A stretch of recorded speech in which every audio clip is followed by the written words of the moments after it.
can say something that you'll feel that we did accomplish a few things during our mission and maybe inspire our grandchildren, those that haven't been on missions, and those that have been on missions, that they will want to continue to serve and to bring people into Christ. So I kind of made a little outline for Grandpa and I, just so that we don't get away. So I've been instructed many years. well, I can't read.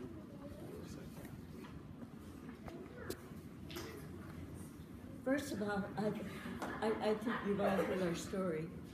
You know, when the bishop called us in, probably in April of last year, and mentioned this to us, we were dumbfounded. We thought, oh my word, no. We can't do this. And we thought of all the reasons why we couldn't do it. And we said, first and foremost, we were going to be going to California. In fact, I think this must have been in February, maybe. I said, we're going to California in April, and maybe we'll get back to you when we get back. So, anyway, when we got back, we kind of dragged our feet. We still really weren't sure what we wanted to do, if we wanted to do it. And when he called us in, he said it would be 18 months.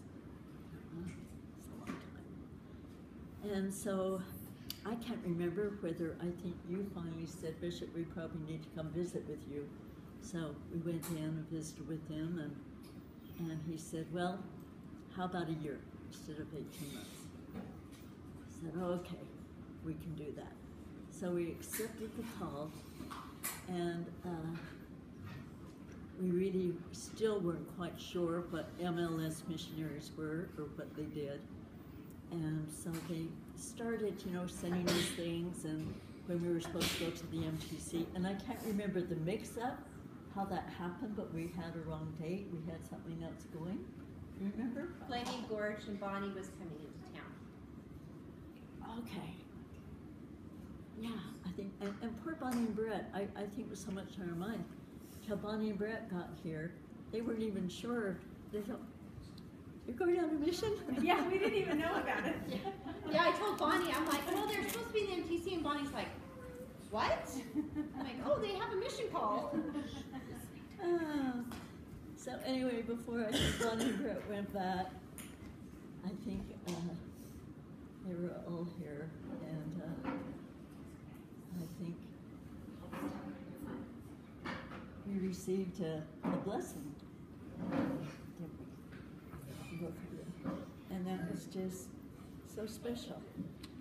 And then it seems like things started falling into place, and pretty soon we were set apart and on our way to the MTC, and even though it was a wonderful time, but I think our heads, although Garrett, you probably remember how you felt at the MTC. We were just there a week, but just so much information, and you know, here we were, you know, doing role play with people that, you know, they would bring in, and your father, grandfather being such a believer, this one lady that we brought in, he was sure that, you know, she was a good contact, that we needed to visit her again. I thought she was a non-member.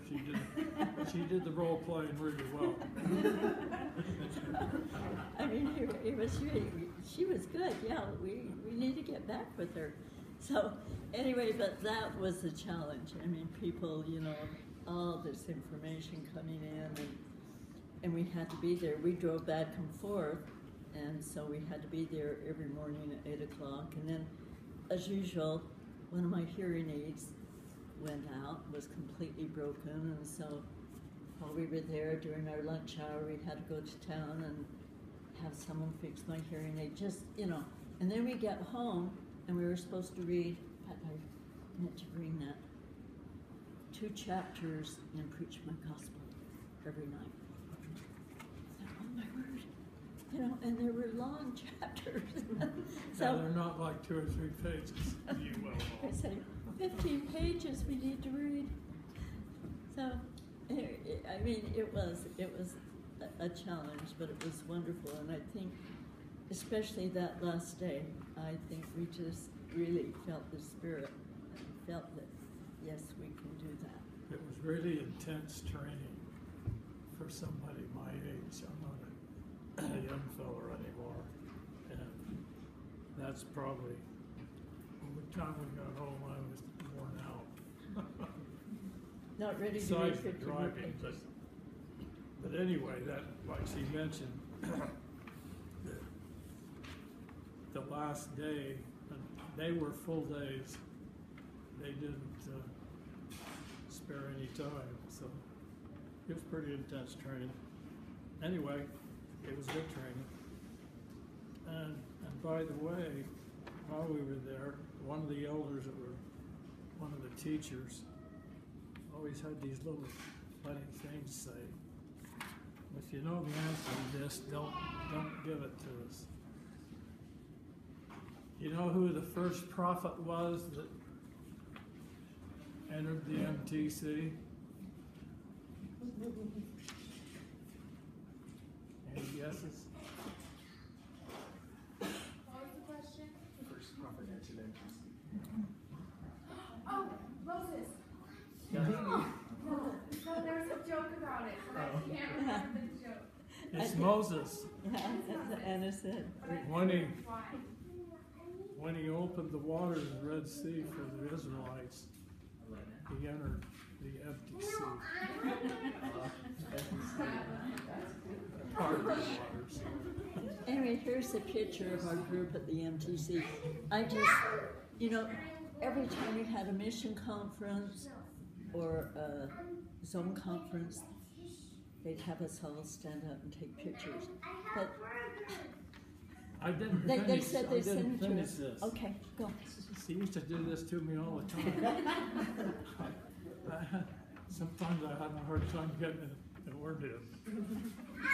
The MTC, that last day, we were in the chapel part of where we were. We weren't in the mission home, or the MTC part. We were in the chapel. It's just right next, adjacent to the MTC. That's where we did all of our training. But anyway, so we were in the chapel for our last get-together with all You mean these that others that you see there. that double chapel building, that old church there? It's on the north side of the MTC, right? You walk through the gate to go into the MTC, right in the back there, adjacent. Just On the below north temple. side. Okay. But anyway, when we were in there, of course, there was this many people. Those that are all, they're not MLS missionaries, they're all senior missionaries going all over. And like I say, it was tough. When we were singing and when we finished that song, I don't know what it was. I felt like, I don't want to leave here. Not because of the tree, but because of the spirit that's in that MTC. Is unreal. Anyway, You go forgot. jump in the car. But one thing that was just so interesting, because I think the first day was there, they had the mission, the president over the MTC, over all of it, you know, the young elders. And so he stood up, and I thought he looked kind of familiar. And I looked at Lord, and he looked at me, and then they introduced him. And it was this Lon Nally that was president of the MTC at the time. And he was, worked for Phillips Petroleum. We were together quite a bit in the meetings, and he is actually the one that replaced me when we were here. To give me the golden handshake. So he replaced me, but we had been together so much and did meetings and that. I was looking, I thought, I think that's who that is. Anyway, we got to meet him afterwards. Had a little But I think Long what deserved. he started out in Salt Lake, and then he was in South Dakota, and he was a State president president there. up there, and anyway, a good guy, great. Now I think he's after he was released, I think the end of the year, did he tell us? And now he's temple president at Manti. That's what somebody told me. I don't know if that's fact or not. Wow. Anyway, a good guy. So anyway, just, you know, when we got back, then we had an opportunity. We thought we were going to meet with President Cadell, our state president, you know, to get a little bit more of what he expected of us, that he was involved. So we got a few instructions from his counselor, from President McCleary, and then President Cadell sent us out some things. But one thing that he told us he wanted to do, and tell you the truth, we weren't very successful, was to meet and invite to come back to church 10 prospective elders every week. Well, you know how hard it is to get hold of anyone these We have days. over, in this stake, we have over 450 prospective elders in 8 wards. So I'm sure he felt like this was something that needed to be done, and, you know, we could help do that. But truthfully, we really weren't that successful. So I think the first, you know, we have 4 wards in our stake that we were kind of over, that we met with.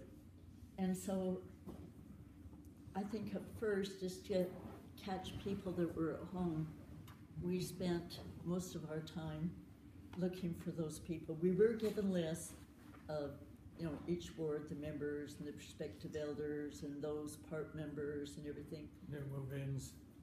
And so we kind of concentrated on visiting those older people, prospective, you know, that were inactive. And, you know, I can't say that we really had a whole lot of success, but it was good. So anyway, I think Ward's going to just tell us a little bit about, you know, who we were under, what, because I think that was confusing to us. Who do we answer to? The bishops, stake president, the mission president. So it was always kind of confusing as to what we were. You already told them. Okay. Anyway, that's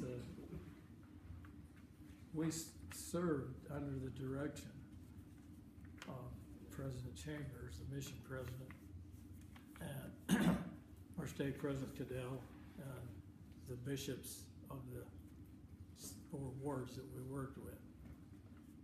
And the MLS comes from member, leader, Support. member, leader, support. So as a result of that, we're not over anything, but we are served under those 3 rather than have the keys to those, the mission, the stake, and the ward. And so as a result of that, we, of course, I had known some of the bishops and others from my other calling before this one, but we tried to, well, we were instructed to try to meet the bishops and attend the different ward councils when we could. Of course, some of them are at the same time, so we kind of had to try to work that out. That's a challenge, because, you know, many of you have been in ward councils, and sometimes some, like even the young missionaries come in and you kind of get the feeling like, I'm not sure they want us here, type thing. Well, You know, especially us old folks, but and so I think we often felt like maybe we that were was one kind of of the challenges. intruding, you know? And then I think we were instructed to work with the ward mission leaders. And so some of them were great, but others, you know, they were kind of ho-hum. And so, did you have that experience? Were your mission leaders good? No. Did they have mission leaders? Yeah, we had mission leaders, but they never. They didn't do too much.